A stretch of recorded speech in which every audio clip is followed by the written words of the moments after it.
Hello बच्चों, welcome to another video of class 11 journal entries. आज जिस टॉपिक के बारे में हम आपसे बात करेंगे वो है बैड डेब्ट का। बैड डेब्ट क्या होता है? हम बिजनेस में सेल करते हैं और सेल को हम कैश में भी सेल करते हैं और हम क्रेडिट में भी सेल करते हैं। क्रेडिट का मतलब हम किसी को उधार भी सेल करते हैं। लेकिन कभी क्या होता है कि बिजनेस में जिस बंदे को हम जिस बंदे को हम अपनी सेल करते हैं वो उसका पूरा पेमेंट हमें कभी नहीं कर पाता है।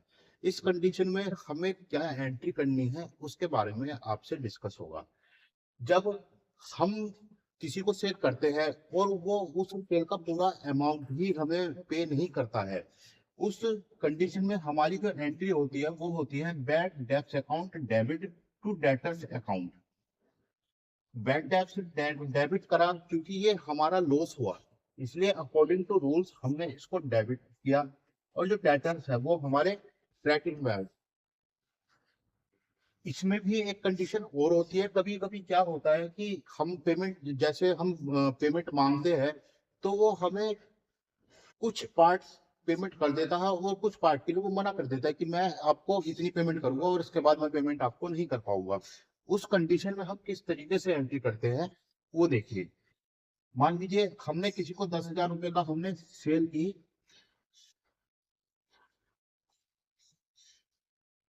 और उसमें से हमें रिसीव हुए 8,000 रुपए।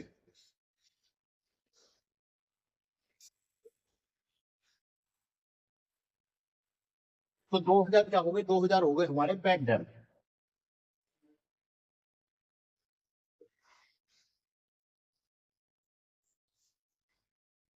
अब इस कंडीशन में किस तरीके से एंट्री करेंगे?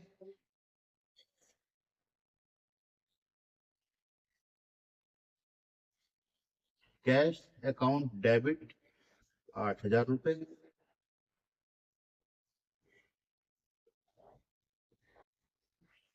बैड डेब्ट अकाउंट डेबिट 2,000 रुपए to debtor account 10,000। Bad debts की एंट्री हमेशा ही डेबिटर्स के उसमें आएगी क्योंकि कैश में कभी भी बैड डेब्ट्स नहीं होता। बैड डेब्ट्स जब होगा जब हम क्रेडिट में उधार में कोई सेल करेंगे और उसकी हमें पेमेंट नहीं मिलती है, उसकी या तो पूरी पेमेंट नहीं मिलेगी या कुछ पार्ट उसका पेमेंट का हमें नहीं मिलेगा। उस कंडीशन में हमें इस तरीके से एंट्री करनी है। अगर हमें पूरा टोटल अमाउंट ही हमें रिसीव नहीं होता है तो हम एंट्री करेंगे bad debts account debit to debtors account.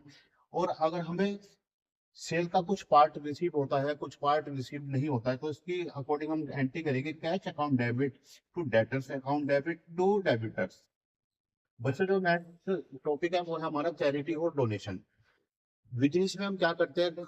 हम अपने प्रोडक्ट को कहीं कभी चैरिटी भी हमें करना होता है या हमें डोनेशन भी देना होता है।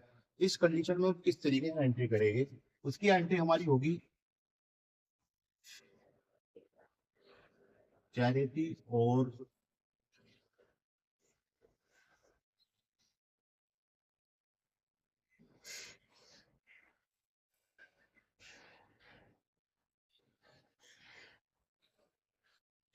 Donation account debit to goods account.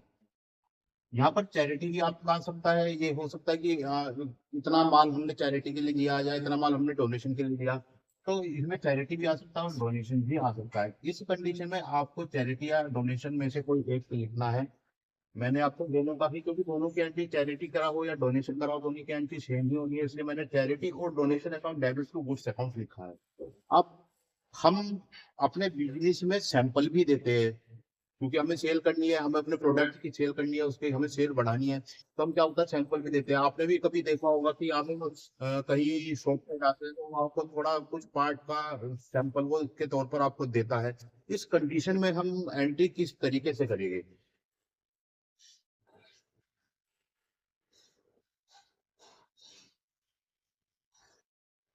Sample जो दिया है उस कंडीशन में एंट्री हम किस तरीके से करेंगे? सैंपल हमारा एक तरीके से एडवर्टाइजमेंट हो गया जो हम सेल्फ में ही करते हैं। तो इसकी एंट्री हम करते हैं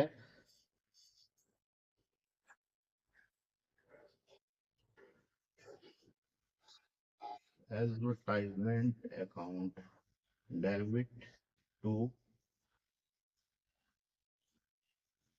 गुड्स अकाउंट। सैंपल दिया हमने, वो भी हमारा एक तरीके से लॉस है, क्योंकि हमने वो सैंपल दिया, उसका हमें पेमेंट कुछ पैसा हमें मिला नहीं है, इसलिए हमने लिखा है advertisement account debit to goods account. अब जो हमारा नेक्स्ट टॉपिक है वो है हमारा चोरी होना या आग लगने से माल का खराब होना। इस कंडीशन में हम किस तरीके से एंट्री करते हैं वो भी आपको मैं आज उसके बारे में मैं बताऊंगा।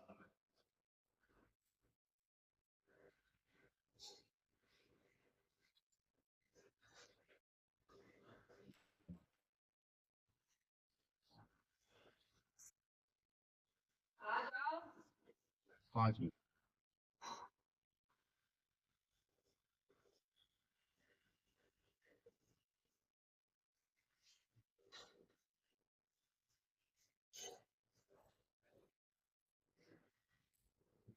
गुड्स लॉस्ट बाय थेफ्ट और फायर, माल चोरी हो गया या हमारा कुछ माल आग से जल गया, खराब हो गया, इस कंडीशन में भी एंट्री हमारी होगी।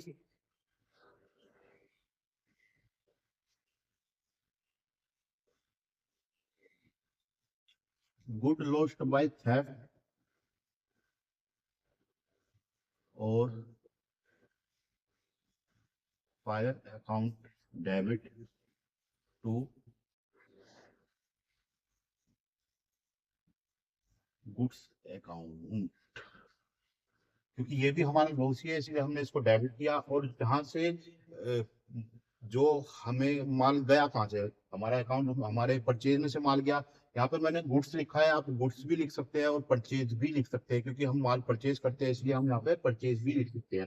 कोई पर्टिकुलर माल, पर्टिकुलर नाम दिया हुआ होगा गुड्स का, तो हम वहाँ पे यहाँ पर ये भी मेंशन कर सकते हैं। अब इस कंडीशन में बच्चों क्या होता है, हमने जब हमारा माल चोरी हुआ या हमारा माल आग से खराब हुआ, उस कंडीशन में हम कभी कभी अपने क्या नाम है गुड्स का इंश्योरेंस भी करवाते हैं। गुड्स का इंश्योरेंस हुआ तो उसका कुछ पैसा भी हो सकता है हमें, जब हम इंश्योरेंस क्लेम करेंगे तो उसका पैसा हमें रिसीव होगा, वापिस आएगा। उस कंडीशन में भी हमें एंट्री करनी होती है। तो वो एंट्री किस तरीके से होगी, अगर हमारा जो माल है वो हमने उसका इंश्योरेंस करवा रखा है, तो उस कंडीशन में एंट्री हमारी होगी इंश्योरेंस कंपनी डेबिट, क्योंकि इंश्योरेंस कंपनी को हमें पैसा लेना है, इसलिए हमने इंश्योरेंस कंपनी को हमने इसमें डेबिट किया है। और to goods lost by theft of fire account, क्योंकि माल हमारा यहाँ पे खराब हुआ है, इसलिए हमने इसकी एंट्री इस तरीके से की है। अब इस कंडीशन में भी हमारी जो इसमें एक और एंट्री बनती है, यहाँ पर तो हमने इंश्योरेंस कंपनी से क्लेम किया है कि हमारा जो माल है वो खराब हुआ है और आपको उसका इतना पैसा आपको देना है। लेकिन अब इंश्योरेंस कंपनी के ऊपर डिपेंड करता है कि वो उसकी फुल पेमेंट करेगी या वो उसका कुछ पार्ट का कुछ परसेंटेज का पेमेंट करेगी। इस कंडीशन में भी किस तरीके से एंट्री होनी है वो भी देखिए। अब बच्चों क्या होता है, जैसे हमने अब इंश्योरेंस हमने क्लेम किया है और उसका अगर हमें जितना भी हमारा डैमेज हुआ है, जितना भी हमारा नुकसान हुआ, उसकी फुल पेमेंट हमें मिलती है, तो उसकी एंट्री हम करेंगे bank account debit to insurance company. क्योंकि इंश्योरेंस जो क्लेम हुआ वो कैश में तो आएगा नहीं, वो डायरेक्ट वो बैंक में सबमिट करते हैं, और इसलिए बैंक हमारे यहाँ पर डेबिट हुआ, और किससे हुआ, वो इंश्योरेंस कंपनी से मिला, तो इसको हमने यहाँ पर क्रेडिट किया। मान लीजिए हमारा 10,10,000 रुपए का हमारा लॉस जो नुकसान हुआ था उसका क्लेम हमें मिला है, और वो पूरा 10 का 10 ही मिला है। तो अब ये कंडीशन हो गई जब हमें फुल पेमेंट मिल मिल गया। कभी ये भी हो सकता है कि कंपनी हमें फुल पेमेंट नहीं दे, वो कुछ पार्ट हमें पेमेंट में करे।